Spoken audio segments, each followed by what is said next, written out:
Hey guys, welcome to a very, very special episode of Comic Asylum. Yesterday, DC Universe Rebirth came out, and for those of you who aren't familiar, it's the new big universe-shaking DC event. Reboot.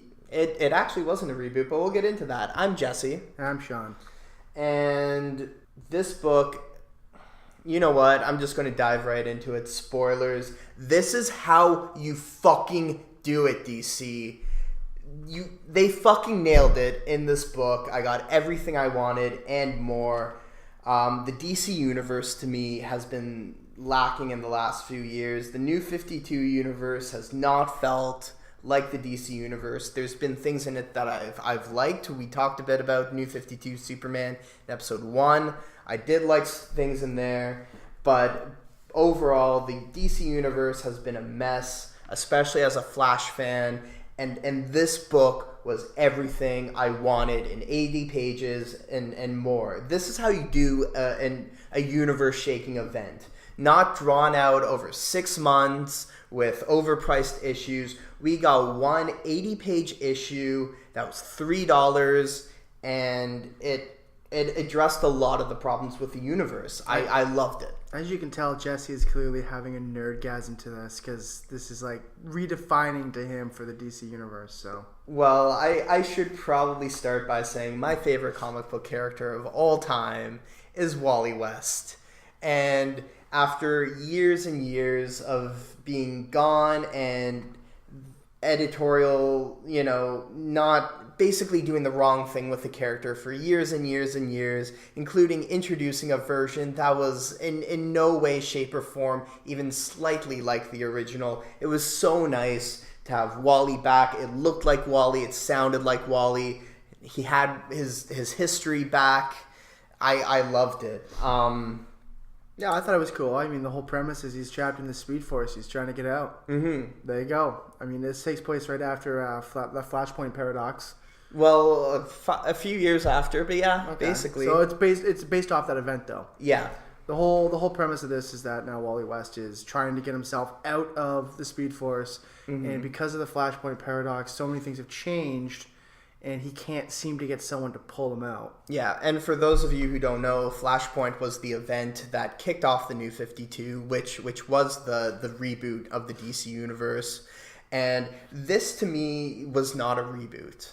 No, it's not technically a reboot. It's more of a rebranding. It's a rebirth. I mean, that's a perfect way to put it. It was a return to form. Yeah. It was, look, guys, things haven't exactly clicked in the last few years. We fucked up. Yeah, and it really, the book pretty much does everything but directly come out and flat out say that.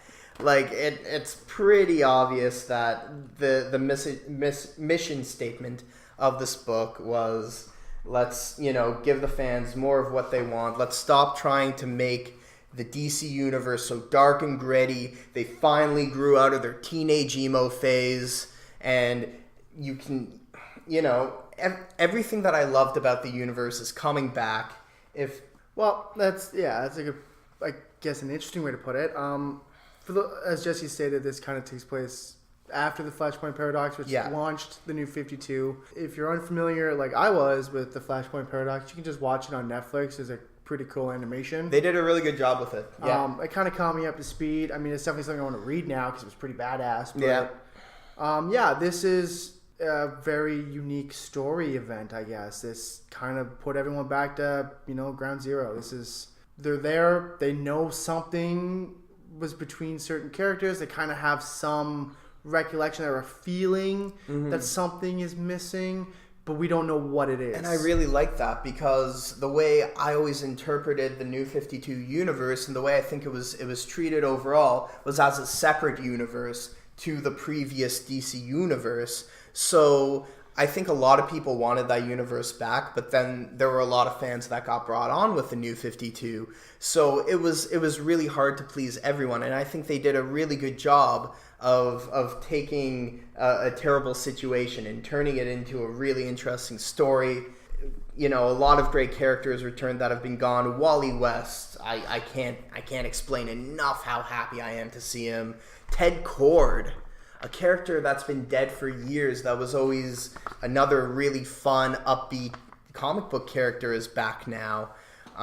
We have groups that have been taken out, the Legion, JSA, they're making a return. There was just so much love and self-awareness that went into this book.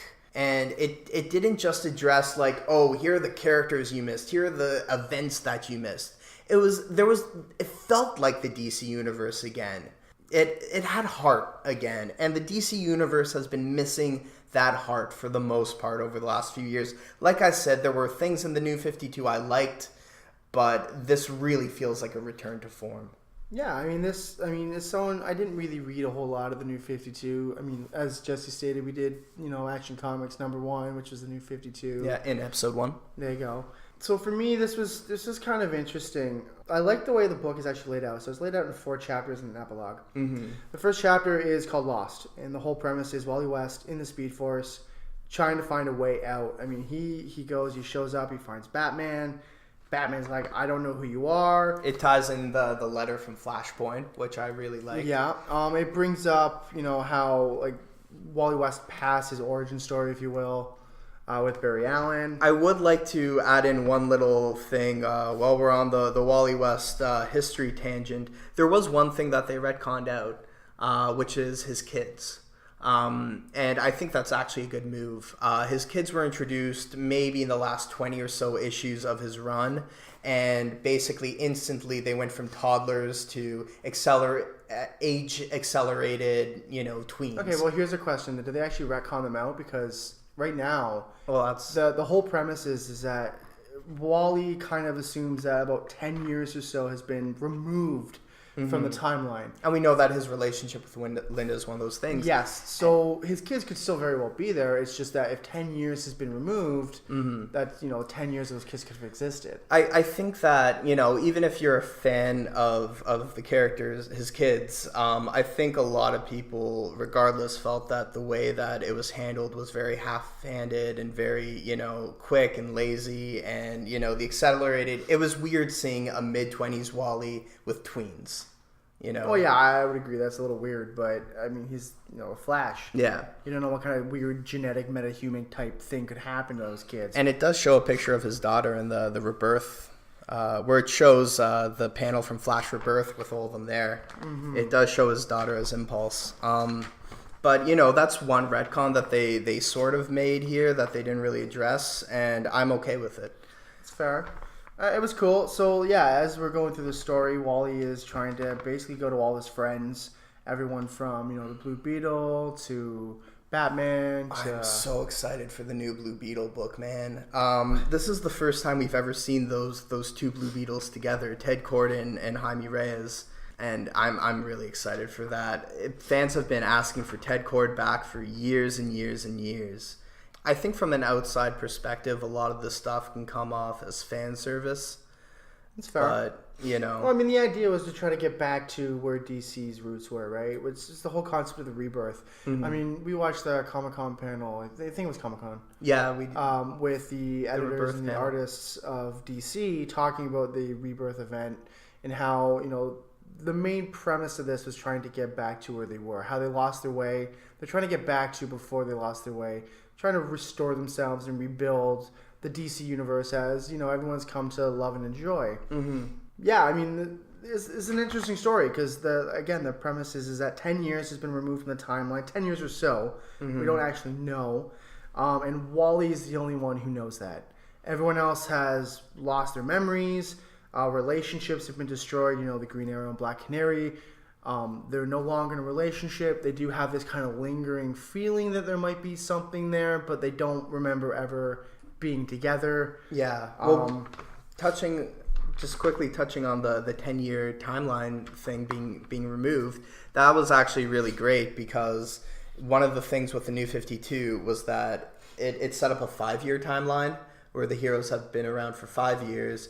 And for some, that worked better than others. Obviously, Batman raising Dick Grayson as Robin and then having him become Nightwing and having 3 other Robins as well makes no sense. Yeah, that's crammed in for such a short amount of time. Yeah, so the 10-year thing kind of makes that make more sense as well. Yeah. Which I really like. And that leads into chapter 2, which is called Love. And no, Legacy, wasn't it? Oh, maybe Legacy was 2. Yeah, okay. So Legacy is 2, and that one specifically featured all of the, legacy characters that DC was famous for.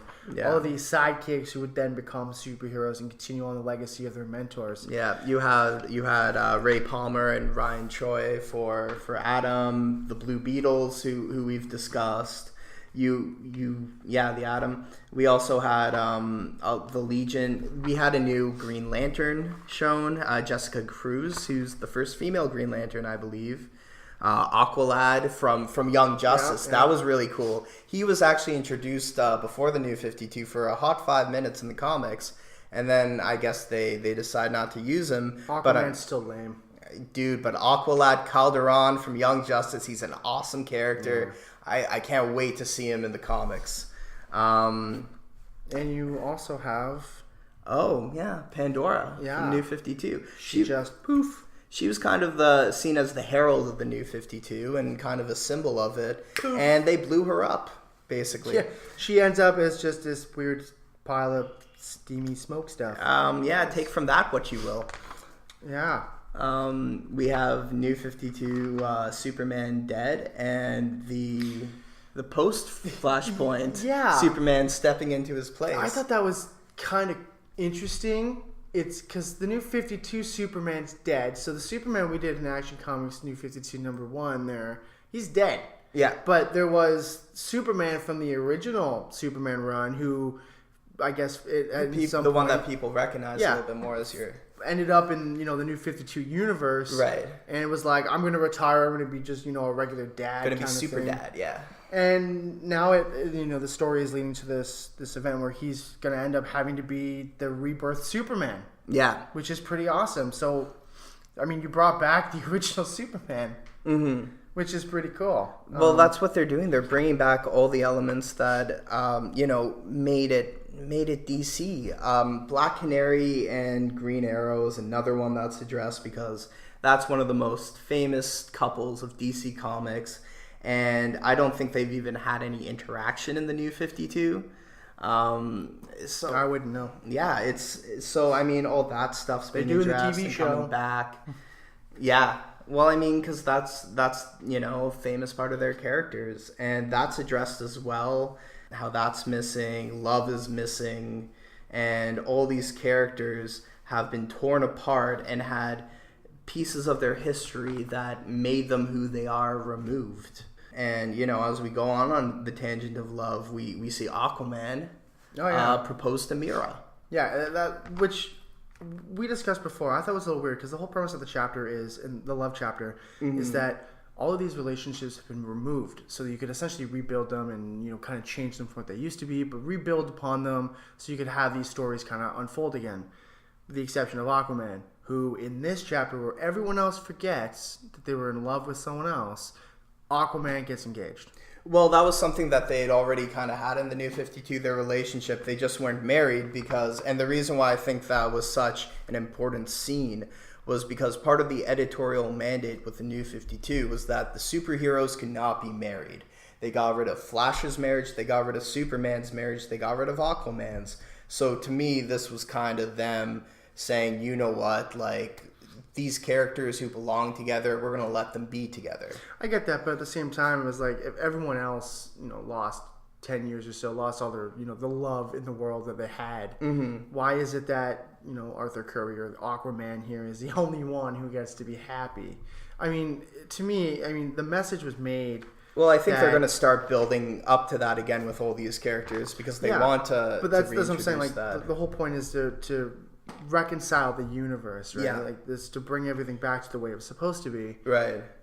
I get that Aquaman would get married, but why is he the only one who didn't lose love? It was, I think it was less about that and less about Aquaman and more like this relationship is already one that still existed in the New 52, so they, it didn't come out of nowhere because, Barry and Iris aren't dating at this point. So I think to me it was just DC putting their money where their mouth is and saying, we're not going to talk about bringing that stuff back. Here it is. Yeah, I think it was assumed though, in my opinion. But no, I get what you're saying. And also right after that spark of love is what helps Wally find Linda. Yeah, who then doesn't remember him, and then he gets fucked anyway. That was fucking heartbreaking for me, man. Yeah, she has no idea who he is. And the thing is, too, sad.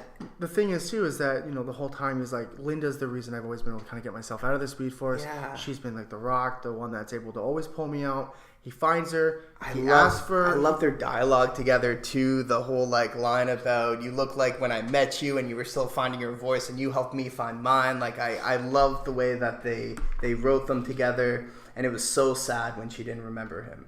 Yep, and then he gets sucked back into the Speed Force, and basically at this point he's like, I'm screwed. I wonder what they're going to do with their relationship going forward. I think that, part of what's going to drive Wally to help fix things, because, assuming that he's going to be an important player in things to come, I think part of that is going to be, restoring history so that he can have that relationship with Linda back. Yeah, that's fair. And then, after that, he basically goes on a rampage to find anyone who knew him to pull him out. I mean, you have here, he goes to Cyborg, he goes to, Dick Grayson here, Nightwing. Yeah.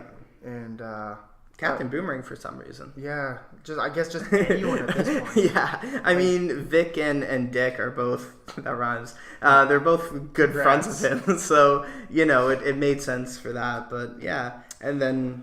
The other thing I thought was really cool is that Wally West, which one? The Flash, also has a cousin named Wally West. Yeah, now let me talk about this a little bit. When I mentioned earlier that they had introduced a version of Wally West that was absolutely nothing like the original character in the New 52, I was talking about this Wally West, his cousin, his now cousin. It was meant to be his replacement, the new version of him, and there was a lot of backlash. I think rightfully so.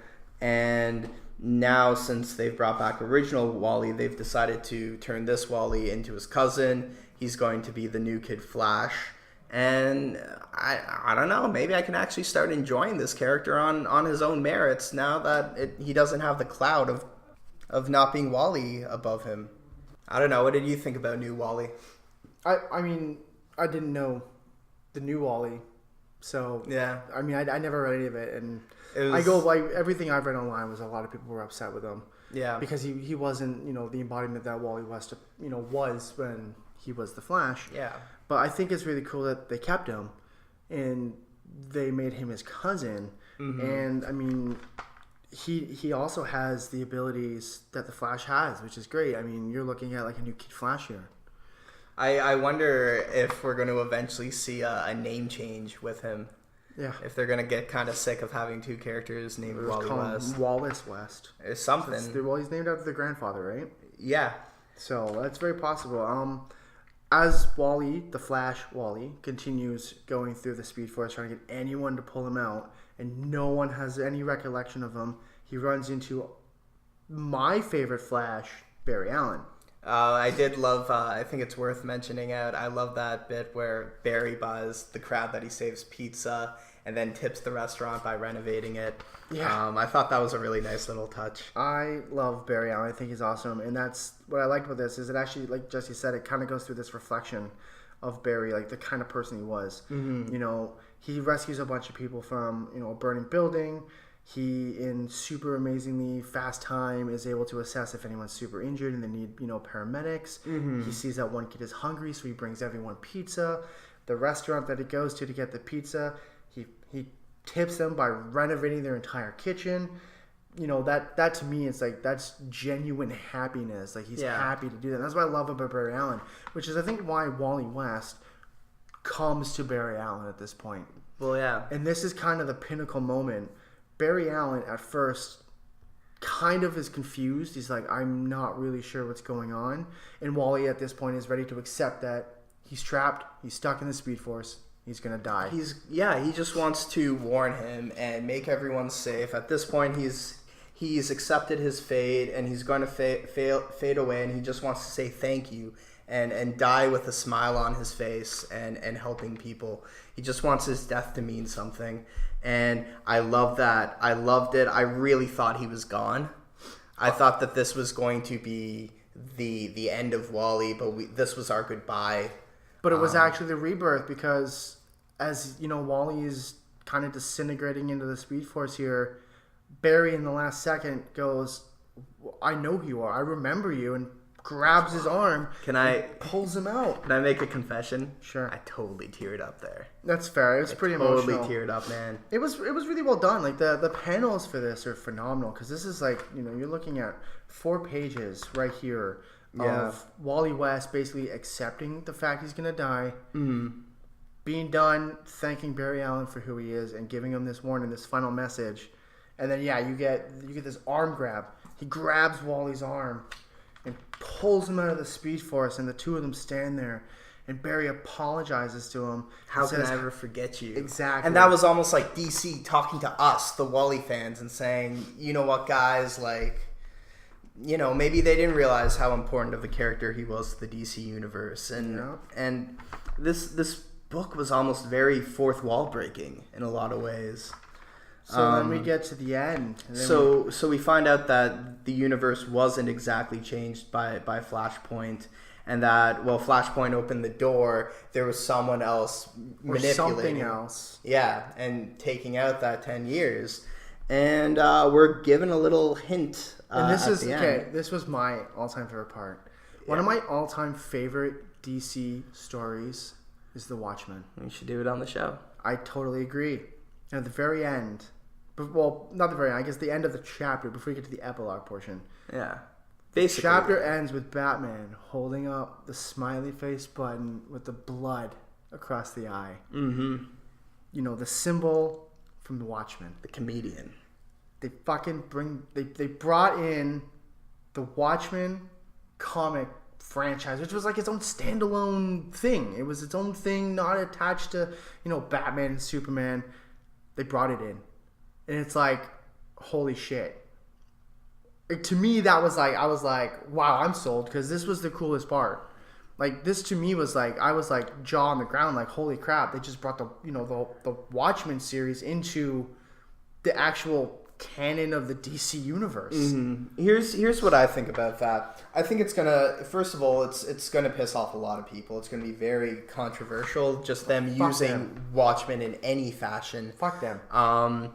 You know what? I think that if they were using it badly, I would probably be part of that group. But we don't know that. But you know what? First of all, I think that the theme that they're trying to go for, they're trying to bring love, hope, legacy, all these things back to the DC universe. And Watchmen was kind of one of those comics that kind of made people take comics seriously. It's very dark, very gritty, very so adult. Dark. And I think that a lot of people tried to imitate it in the years going forward, and, you know, thought that just by making things dark, and Batman v Superman's a great example of this, of dark doesn't mean more complex. Yeah, it's just a filter that you throw on it. I mean, right. Look at the Twilight series. All they did to make that super dark was throw a freaking dark filter on the camera, and now all of a sudden it's dark and dingy. And The Watchmen is the perfect example of that. It doesn't mean that Watchmen's responsible for people doing it wrong after. It doesn't mean, you know, that DC's blaming them, but it's the perfect symbol that even a more casual fan will look at and realize what it means. And, you know, the one thing I love about this is it brings up that age-old question again from Watchmen: who watches the Watchmen? Mm-hmm. We don't know.